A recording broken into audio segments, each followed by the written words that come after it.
লাউ মুগ তো সকলেই খেয়েছেন। লাউ গোবিন্দ কি কেউ খেয়ে দেখেছেন? একবার হলেও ট্রাই করে দেখুন বন্ধুরা, দুর্দান্ত লাগে খেতে। নমস্কার বন্ধুরা, নতুন একটা রেসিপি নিয়ে আপনাদের সামনে হাজির হয়েছি। আমার চ্যানেলে নতুন হয়ে থাকলে চ্যানেলটিকে সাবস্ক্রাইব করে আমার পাশে থাকবেন। রেসিপিটা কেমন হয় শেষ পর্যন্ত স্কিপ না করে দেখতে থাকুন। কেমন হয়েছে অবশ্যই কমেন্ট করে জানাবেন। তা চলুন আর কথা না বাড়িয়ে ভিডিওটা শুরু করা যাক। এখানে আমি একটা লাউ নিয়ে নিয়েছি।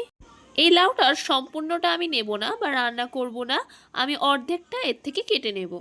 আমি এখানে বটিতে কাটছি, আপনারা চাইলে ছুরির সাহায্যেও কেটে নিতে পারেন। দেখুন লাউটা কতটা কচি। এই লাউটার থেকে এবার মাঝখান দিয়ে একটা ফাল দিয়ে নেব। এবার এটাকে আবারও মাঝখান থেকে কেটে নিচ্ছি। এর খোলাগুলো ছাড়িয়ে নেব। খোলাটাকে কিন্তু ফেলবো না। লাউয়ের খোলা ভাজা খেতে কিন্তু অসাধারণ লাগে। এইভাবেই লাউয়ের টুকরোগুলোর খোলাগুলো ছাড়িয়ে নেব। এই লাউয়ের খোলা কিভাবে রান্না করলে খেতে অসাধারণ লাগে বা স্বাদ দ্বিগুণ বেড়ে যায়, সেই রেসিপিও আপনাদের একদিন করে দেখাবো। এইভাবেই কিন্তু আমি লাউয়ের খোসাগুলো ছাড়িয়ে নিচ্ছি। দেখুন লাউয়ের টুকরোগুলোর খোসা কিন্তু আমার ছাড়ানো হয়ে গেছে। যেভাবে আলু ভাজার জন্য আমরা আলু কেটে থাকি, সেইভাবেই এই লাউকে লম্বা লম্বা টুকরে কেটে নিচ্ছি। এইভাবেই লাউয়ের সব টুকরোগুলোকে কেটে নেব। সব লাউগুলো আমার কাটা হয়ে গেছে, দেখুন ঠিক এমন লম্বা লম্বা করে কেটে নিয়েছি। আর একবার যদি এই রেসিপিটা ট্রাই করেছেন, বাড়িতে লাউ আনলেই মনে হবে বারবার এই রেসিপিটাই করে দেখি।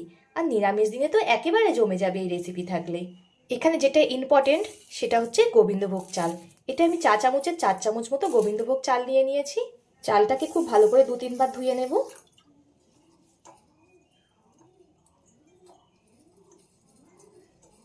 এখানে আমি জল পাল্টিয়ে পাল্টিয়ে 2-3 বার ধুয়ে নিচ্ছি।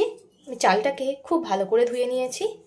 যেহেতু আমি রান্নাটা উনানে করব, তাই উনানের জালটা ধরিয়ে কড়াটা গরম হতে বসিয়ে দিয়েছি। কড়াটা গরম হয়ে গেছে। এবার গরম কড়ার মধ্যে দিয়ে দেব সর্ষের তেল। তেলটা গরম হয়ে গেছে। গরম তেলের মধ্যে দিয়ে দেব 1 টুকরো দারচিনি, একটা তেজপাতাকে মাঝখান থেকে ফাটিয়ে দিয়ে দিলাম। দিয়ে দেব একটা শুকনো লঙ্কা আর অল্প করে গোটা জিরে। ফোড়ন থেকে সুন্দর একটা মিষ্টি গন্ধ বেরালে একটা বড় সাইজের আলু এমন গোটা গোটা করে কেটে নিয়েছি। যেমনভাবে আমরা আলু চচ্চড়ি করি তেমনভাবেই কেটে নিয়েছি, সেটাকে দিয়ে দেব। আলুটাকে খুব ভালো করে ভেজে নেব। আপনারা চাইলে আলুটাকে স্কিপও করতে পারেন। আমি কিন্তু মাঝে মধ্যে নেড়ে নেড়ে আলুটাকে খুব ভালো করে ভেজে নিচ্ছি। আলুটা আমি 5 মিনিট মতো ভেজে নিয়েছি। এতে দিয়ে দেব অল্প করে লবণ।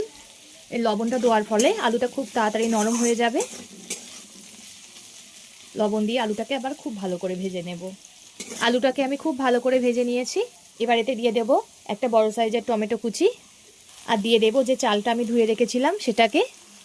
চালটা আলুর সঙ্গে খুব ভালো করে ভেজে নিতে হবে।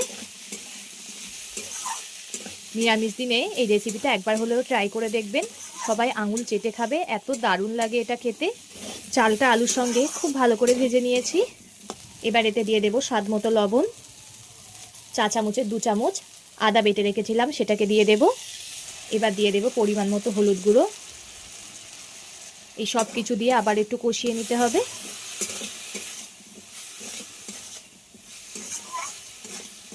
মশলাটা যত কষাবেন তরকারির টেস্টটা তত বেশি হবে। আমার সব কিছু খুব ভালো করে কষানো হয়ে গেছে। এবার কেটে রাখা লাউগুলো দিয়ে দেব। লাউটা দিয়ে খুব ভালো করে নেড়ে দিতে হবে। নিচে আলু আছে, আলুগুলোকে এরকমভাবে নেড়ে দিতে হবে, না তো তলায় লেগে যাবে। কিছুক্ষণ রাখার পরে লাউ থেকে এমনি জল ছাড়বে। কিছুক্ষণ জাল দেওয়ার পরে দেখুন লাউ থেকে কত সুন্দর জল ছাড়ছে। এই জলেই লাউটা সিদ্ধ হয়ে যাবে আর খুব ভালো করে কষানো হয়ে যাবে। আমি বেশ খানিকক্ষণ খুব ভালো করে কষিয়ে নিয়েছি। এবার এতে দিয়ে দেব 1/2 চামচ ধনিয়া গুঁড়ো, সমপরিমাণ জিরে গুঁড়ো। আবারও কষিয়ে নিতে হবে।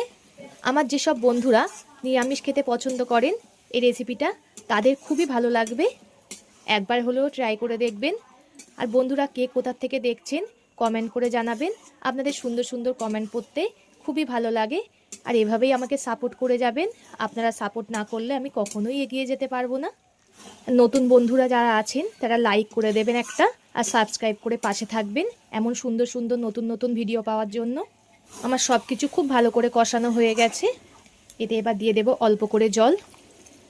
যেহেতু আমার সব কিছুই গলে গেছে তাই জলের পরিমাণটা আমি বেশি দিলাম না, অল্প করেই দিলাম। এবার ঝোলটাকে একটু ফুটতে দেব। জলটা দেওয়ার পরে লাউটা বেশ খানিকক্ষণ আমি ফুটিয়ে নিয়েছি। এবার এতে দিয়ে দেব হাফ চামচ মতো আখের গুড়। আপনারা চাইলে চিনিও ব্যবহার করতে পারেন, চিনিটা যেহেতু স্বাস্থ্যকর না তাই আমি এখানে আখের গুড়ই দিলাম। আখের গুড়টা দিয়ে আবার একটু ফুটিয়ে নিতে হবে। যারা ঠাকুরকে অন্নভোগ দেন তারাও এই রেসিপিটা করে দিতে পারেন, খুবই সুন্দর লাগে কিন্তু। সবশেষে দিয়ে দেব অল্প করে গরম মশলা। এতক্ষণ ধরে ভিডিওটা ধৈর্য ধরে দেখার জন্য অসংখ্য ধন্যবাদ। সবাই সুস্থ থাকবেন, ভালো থাকবেন। পরবর্তী একটা নতুন রেসিপি নিয়ে আপনাদের সঙ্গে আবার দেখা হচ্ছে। এবার এটাকে আমি নামিয়ে নেব।